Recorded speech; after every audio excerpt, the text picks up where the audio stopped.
Online dating is becoming more and more popular, allowing a new way for people to become scammed, not just out of their money, but also their hopes of finding love.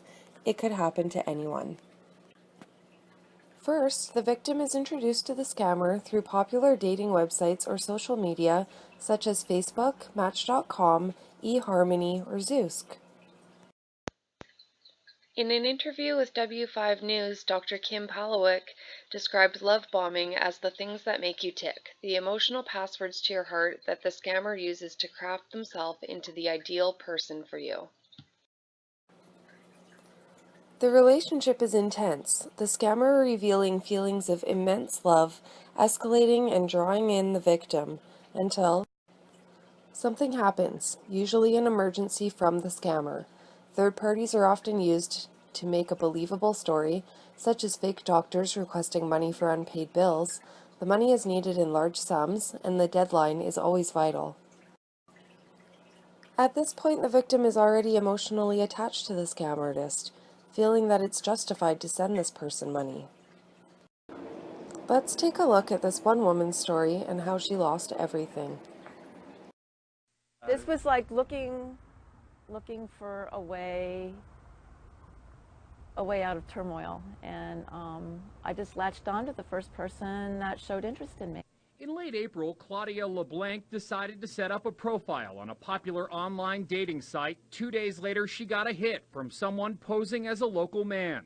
He says his name is Bennett Lawson, and he's 56, and he says he lives in Nashua, New Hampshire.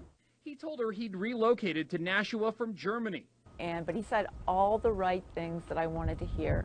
Claudia says the two began talking every day, but he told her they'd have to wait to meet. He was heading off on business to Italy and then Egypt. Then, after only 2 weeks in, Claudia says he asked her to help him out. He wanted me to send him an iPad 2 and an iPhone 4S. And I says, well, how am I supposed to pay for this? He says, well, you can buy them and ship them to me, and I'll pay you back when I get back. Claudia decided to help, but then came more and more requests. Each time, Claudia was asked to send items or money via a third party in Ghana, Africa. All total, I sent him $25,487 to the penny. A full paycheck, all of my savings. I maxed out my credit cards for cash, and I compromised my dream trip to Israel that I was supposed to take in October. A month in, Claudia realized she was being scammed. I should have known better, but I was in a vulnerable spot. According to romancescam.org, as of May 2013, there was already a total of over $25 million lost from just over 1,800 people. And just last year alone, in Canada, over 1,100 victims lost a total combined amount of $16.6 million. So you can see how this number is rising over the years. Also note that a lot of people don't even report this because they're too ashamed. Catfishing is a term used to describe a romance scam in which the fraudster pretends to be someone that they're not on an online dating or social media website for the sole purpose of taking the money or personal information from their targets. Catfishers will often ask you to talk outside of the original meeting place. For instance, if you met on a dating website, they may ask for conversations to be directed to email, text messaging, or a different messenger app.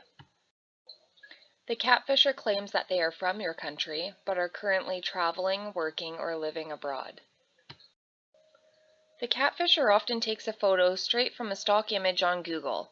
These photos can sometimes be found on websites like romancescam.org by looking through their database of people that have been reported.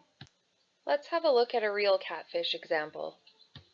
Despite my 2 marriages, I still believe in love, so I joined an online dating service.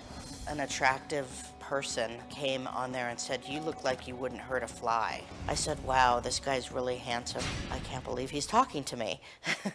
He told me early on that he was a widower and that he had 2 daughters, and he was on a business trip to South Africa.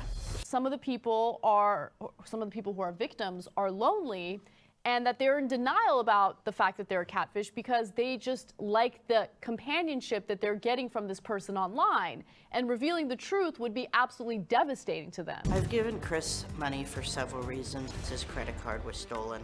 He needed money for calling cards, hotel bills, lawyers. I have sent money to his nanny. His visa expired. The money that I sent was stolen. I've sent Chris money thousands of times. Yeah, it gets worse though. So she owned a condo or an apartment, and she actually sold it in order to be able to wire money to him. I think it was about $550,000 that she got out of selling her home, basically. And look, I don't care how much companionship she's getting. This is wrong, and I wish we could find this guy and actually bring him to justice. But I mean, there are thousands of victims out there like this who fall prey to these types of emails that they get. I mean, she's quoted as saying that an attractive person came on there and said, "Wow, you look like you wouldn't hurt a fly." I said, "Wow, this guy's really handsome. I can't believe he's talking to me." Ooh. There's a lot more to lose during a romance scam than just money.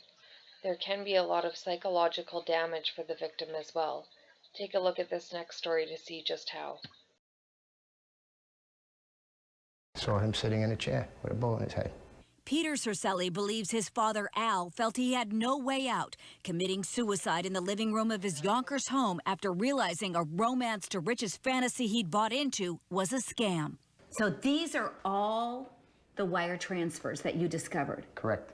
It was only after Peter started going through his father's belongings that the son discovered his dad's shocking secret, starting with this pile of Western Union money transfers to the country of Ghana, a notorious location for romance scams. They say Ghana, $300. How much money did he transfer here? 50 grand. $50,000. We've added them all up, and they come up to the sum of over $50,000. On Al Cercelli's laptop, his son discovered email photos and messages, supposedly from this woman calling herself Aisha, who promised to come here and start a new life, giving the divorced retired businessman a future and a fortune. She had money in a bank, and she was going to transfer the money to him.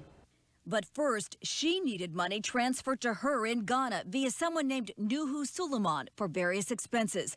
When Al Cercelli ran out of money, he started taking it from his son. So he maxed out your credit cards? Everything. Yeah. He took out credit cards in his son's name and got advances. Peter's credit? Above and beyond destroyed. Peter is a respected small business owner who runs a successful body shop and towing company in Englewood, New Jersey. He owns the home his father lived in and just discovered his dad had stopped making mortgage payments.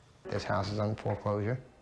I'm going to most likely lose the house. The day Al Cercelli killed himself, he thought Aisha would be arriving on a Delta flight.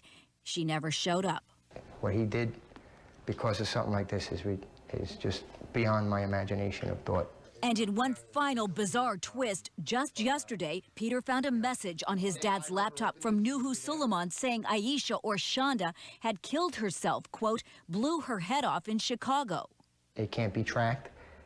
These people are like ghosts. To see him go down like this and think that there might be other families that are going to go through something like this in their life, I have to open my mouth. I can't hide no more. Let's look at the other end of the spectrum and other people that can be affected by these scams. It's not me. Turns out he's a victim too.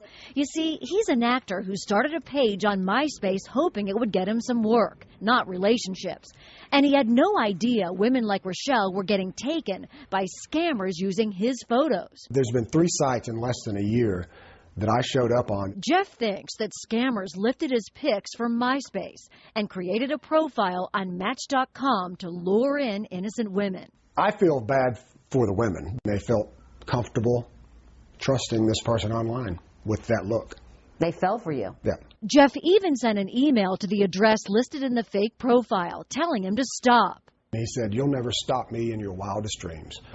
And even after Rochelle says she warned Match.com about the love scam, the fake keeps popping up. And I'm scrolling, la la la la la. There's Jeff Joel. I went, no, no, no, no, no, no, no, no. Weeks later, we could still pull up the phony profile, this time under a different name. I don't want anything to hurt my reputation because this is my business. You know, this is what I do, and my image is all I've got. My reputation is all I got. If they had flagged the picture, it would never have been on. I would never have seen his profile. I would never have been scammed. Andrea Day, Fox 5 News. Through using media, you can see simply posting your pictures online can put yourself in a great danger. Scammers often steal pictures from social media websites of common-looking people or military photos. So what can we do to prevent the scam? Don't tell people personal information such as your last name, where you work, where you live until you've met them in person or are very confident that you know who they are. Take a look at their online photos. Google even has a feature on their website that you can do a reverse photo lookup and see if that picture has ever been used with a different name. Cross-reference the person's name with things like Facebook, LinkedIn, or even romancescams.org. Watch out for suspicious emails. If you think something sounds phony, you can always copy and paste a little bit of it into Google, do a quick search, and see if it comes up flagged from any of the romance scam websites.